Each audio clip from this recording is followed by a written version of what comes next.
The bottom 50% of working Americans have gotten killed. We are trying to address that. We're trying to get rates down. I'm not going to give you a lecture on blockchain or meme coins or any of that. I just, A, I don't know, and B, I don't care. I do think it's worth looking at this crypto thing a little bit, only because it is a deeply, deeply old-fashioned, simple scam at this point. Scott Bessent, that's Trump's Treasury Secretary, is going to talk about the future of the economy, especially the near future and kind of the philosophy behind it. And then we're going to get only funny wrong news from Rachel Maddow about the U.S. government and Trump. We are buying Bitcoin. Welcome to the Doug TenNapel channel. Hope you guys have subscribed. That really helps us out. Of course, leaving a comment, giving us a thumbs up lets us know that you're there. We want to know that you're there. And then that also helps this channel out a lot. Here's Scott Bessent. Top 10% of Americans are 40 or 50% of consumption. And that is an unstable equilibrium. The bottom 50% of working Americans have gotten killed. We are trying to address that. We're trying to get rates down. And could we be seeing that this economy that we inherited starting to roll a bit? Sure. And look, there's going to be a natural adjustment as we move away from public spending to private spending. This is one of the biggest adjustments in our country's history, if indeed Doge works, where you go from public spending to private spending. I don't want to miss that out. So right now what they're trying to do is basically build up a bigger middle class, getting the bottom 50%, get them working and spending at a better rate, which makes a healthier middle class. Right now, as he said, the lower 50% are getting killed, slaughtered on what? Interest rates. So high interest rates means your credit card, you end up paying more, sometimes up to 18%, some ridiculous amount. Your home interest rates, you can't afford to do it. That doesn't affect the top 10% of America. High interest rates, they can afford anything. So the top 10%, the rich white elites, mostly Democrats, it doesn't ever affect them, the high interest rates. So what you have to do is try to get, and then all Biden did, like they said before, is he created about $1 trillion worth of government jobs. That's also not the private sector. It's not a real economy. It's not merit. It's not product. It's not cost cutting and remaining a profitable business. It's basically a big fat state check that comes from yours and my dollars. So it's not even a real economy. So what they're going to do is they're going to cut these people using Doge, reducing the size of government and pushing them into the private sector. You have to start a business. You have to work if you were a government employee. And then that will start to have a lagging indicator of a healthier, robust economy. That's what Bessent just said. Probably said it a little clearer than I did in one sentence, but I thought I'd unpack what he's saying to you. The market and the economy have just become hooked. We've become addicted to this government spending, and there's going to be a detox period. Detox period's going to hurt is what he's saying. There's bad news before there's good news, because right now your entire economy is largely fake. I would say at least half of the economy, that is your gross national product, profitability, who has a job, who's able to pay for a car or not, about half of all of our economy is fake. That is, it's not a free market, real economy. It's buttressed up by the people who work, paying their taxes, and then they're paying out creating fake jobs like DEI, diversity, equity, and inclusion. Managing that at the IRS is not a real job, so you're going to get your job cut. It's going to hurt at first until you go out and say, I'm going to start a business. And then the economy will start clicking along again, but it'll be based in reality. It'll be a real economy instead of a fake one. Here's Rachel Maddow going hysterical on Trump has announced the U.S. we've already bought a bunch of Bitcoin. The U.S. has already bought a bunch of Bitcoin, just so you guys know. It's that they also would flip it and spend it. And Trump is going to have the U.S. is going to own Bitcoin the same way that we have a gold reserve, but they're not going to sell it. And that secures our dollars. Here's Rachel Maddow with her opinion on it. Crypto expert. I'm not going to give you a lecture on blockchain or meme coins or any of that. A, I don't know, and B, I don't care. But I do think it's worth looking at this crypto thing a little bit, only because it is a deeply, deeply old-fashioned, simple scam at this point. It's not a scam. She just now said she doesn't know anything about it. She doesn't know anything about it. However, it's an old scam. No, you have to know about it. I actually own some Bitcoin and some crypto, including some of the weirdo meme coins. You know, I have maybe a couple $100 worth of a coin called Pepe. All it really is it's a math equation that you and I can say we're going to use to act as a lock between our transaction. So I buy some Bitcoin off of you. I send you some digital money. It's a math equation. It's not physical dollars, but it can be cashed out for physical dollars at places like Coinbase. That's all. I know it's very complicated. I'm only saying Rachel Maddow, she's going to mislead you because she doesn't know what she's talking about. Which points right to the White House. News from the White House tonight really gives us no choice. You have to look at it. Hopefully, the broad strokes of crypto trading are not complicated. It's like when there was the Beanie Baby craze in the late 90s. People started buying these stuffed animals, right? Beanie Babies, kind of inherently not worth much, but people were speculating on them, right?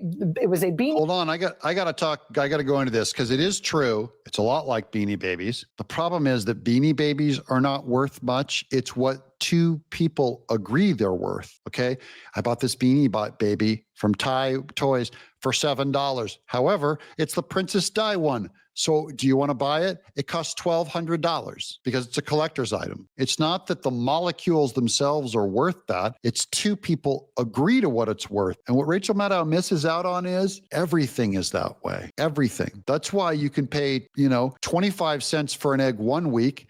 And the next week, it's $1. The egg didn't change. It's the two people choosing to compete to buy for it or not did change, okay? By the way, gold is the same. Everyone goes like, oh, gold is the standard. Gold is arbitrary, okay? If you're starving in a desert or thirsting to death in a desert, and I have a bottle of water that will save your life, how much is it worth? If you have one gold bar and it's your entire family fortune, and I say, I will sell you this bottle of water, we will make an agreement for one gold bar. Would you do it? What it's worth what I say it's worth, and it's worth what the market's worth, right?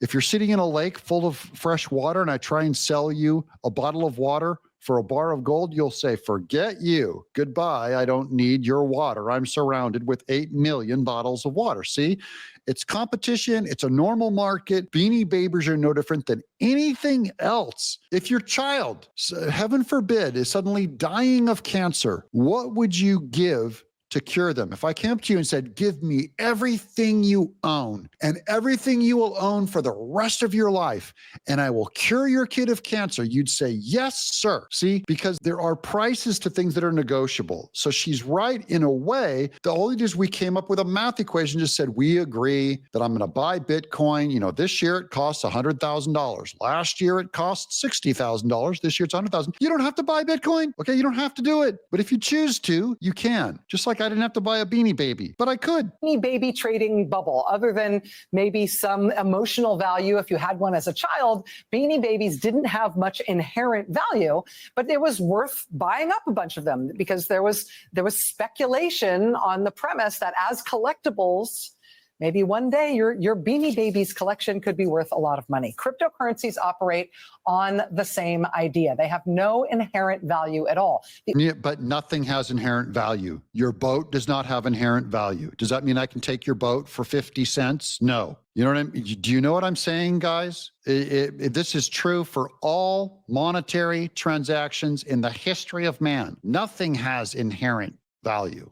We're deciding what things are worth. And oftentimes the market changes its value from a day-to-day. Go look at the stock market. Do you ever look at what a stock is worth? What does it do, guys? It does this. Why? Why is it going up and down? Why?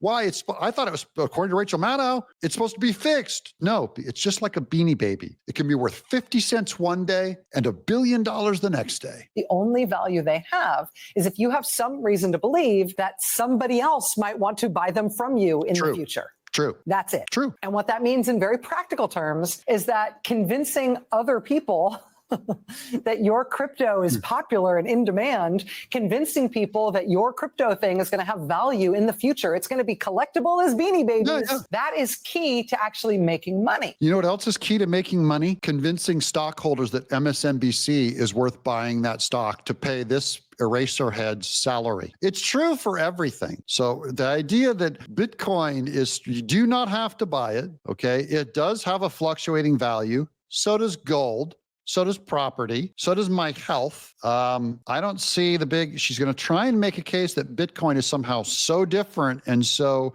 fraudulent that it's crazy. It's not. One of the things the SEC alleged a couple of years ago in 2023 was that Justin Sun had orchestrated a scheme to pay celebrities to tout his cryptocurrencies without disclosing that he had paid them to do so. Right. Just like Kamala Harris paid Beyonce and Oprah Winfrey to support her campaign, and they didn't disclose that they were paid. Okay. So exactly the same. So in other words, he was creating the impression of hype and organic enthusiasm like Kamala around Harris. his product when that hype didn't naturally exist. Just like all the Democrats that are protesting Doge right now in Washington that are paid for by Soros. They look organic, but they're actually paid. And they didn't disclose that they were paid. So Rachel Maddow right now is saying that they're less valid. All of the Democrat Party is less valid than Bitcoin. That was the allegation, which again, Justin Sun has denied. And now the SEC has halted the case right after he gave more than $50 million to the Trump family. Yeah, what about the 500 million? No, I'm sorry, 1.5 billion that was given to the Kamala Harris campaign and washed out through all their fake supporters, including YouTubers, TikTok accounts were given money to support Kamala Harris and look like they were interested. Look at her smile. Oh, you're so clever. Yeah, a lot of things work that way, Rachel. They're called economies. The idea of hype in cryptocurrency is that people should buy in soon, right? Get in on the ground floor while it's cheap because it's about to go way up in value because there's so much interest in it. You get in on the ground floor now, you'll make a bundle. Yeah, why should I invest in MSNBC or NBC? Am I going to make a bundle, Rachel? Is it going to do better over time? Does not your marketing department and your business department tell investors, we have a real good future at MSNBC. This is our slate of shows next year. We're going to hire blah, blah, and blah, blah. And we got rid of Joy Reid. So that's got to bring some value into the company. It's no different. It's the whole hype. It's the whole scam. In fact, you should all look at the stock price of MSNBC and then go look at the price of Bitcoin and write it on a piece of paper. And we'll do another episode in a year and see which one goes up. And if Bitcoin is double and MSNBC is half, well, we'll throw a party. And when I mentioned that the news tonight leaves us not much choice, but to talk about this stuff right now, this is what I mean. The White House just posted this video tonight of Donald Trump signing an executive order establishing a digital Fort Knox, as someone says to the president off camera. Trump apparently signing this executive order, creating what they're describing as a federal government cryptocurrency reserve. Of course. Now, no different than bonds. It's no different than anything, Rachel. Imagine the Beanie Babies again for a second. Imagine Trump had just announced that the U.S. government was going to buy up tons of Beanie Babies. We are going to establish a federal government reserve of billions of Beanie Babies. We did that. It's called Fort Knox, and they're the Beanie Babies are gold bars. They're what we agreed they're worth. By the way, he literally could buy every Beanie Baby in the world and put it in a vault. It may not maintain value. That depends on, how, just like our dollar, which is worth 1,000% less than it was 100 years ago. The dollar does not buy the same amount of goods as it did 100 years ago, Rachel. What did a dollar buy 100 years ago? My mom used to talk about having a nickel and going to the Bijou, and you could spend the whole day there. You got a movie and a cartoon and a newsreel and enough left over for licorice. Can you do that now? No. Why? What do you think would happen to the value of Beanie Babies, right? Oh, it turns out there's a huge guaranteed buyer for these things. They're buying billions of them. Yeah, his name is Doug TenNapel. I'd buy it if I could, if I had the money. I should mention that when Trump first brought up this idea, this cryptocurrency national reserve thing on Sunday, he name-checked 5 specific cryptocurrencies that would be going into this government reserve. And Trump's own cryptocurrency company, his own project, bought $20 million of those currencies, of two of those currencies this week, ahead of what we now know will be a White House summit on crypto tomorrow. If the whole idea here is that... And by the way, if Trump did insider trading, they're all look into the numbers, and I'll report to you guys. If Trump specifically bought a low crypto that he knew they would do a deal with, because they talked about him buying like SOL. These are junk cryptos that he's buying. I'm fine with it, but I'm only saying if the government, if it ends up exposing that he did insider trading, I'll expose him. I'll do a video on it and say, hey, he did this, guys. It looks suspicious. So, Rachel, again, you got to wait and see, because I'd be very shocked if our government got involved in SOL. It's such a crappy crypto coin. A lot of my friends use it. A lot of my friends own it. I'm only saying I don't think our government's going to buy it. If they do, I'd be curious. That's all. You hype something by making it appear that there is a market, that there's demand, that there's lots and lots of buyers for specific crypto, and people who get in on the ground floor and own it. Boy, that value is going to go up. Well, it would seem that President Trump and his family and the White House specifically are now playing that game. Is it a game? I mean, okay. Look, it's Rachel's job to make a big deal out of this stuff. I'll let you know. In the end, depends on what structure the government does on this stuff, how accessible it is. You have I think it's El Salvador. They changed their entire country's currency from a dollar to Bitcoin, and they were buying into Bitcoin back when it was like $17,000. Bitcoin is now trading at $88,000. El Salvador just became one of the most profitable countries in the world because they changed their currency to Bitcoin. I'm only saying it's a digital asset. You don't have to worry about the gold bars disappearing out of Fort Knox and all that stuff. It's just a digital currency. I don't think we should overinvest in it. I don't see the fear in it at all. It's a good idea to hold some of your currency digitally. I'm Doug in Exile. Are you guys into crypto yet, or do you not care? By the way, not a big deal if you haven't done it or have done it. I'm not giving financial advice to anyone. I just want to know if you guys at all have gotten into crypto. I'm Doug in Exile.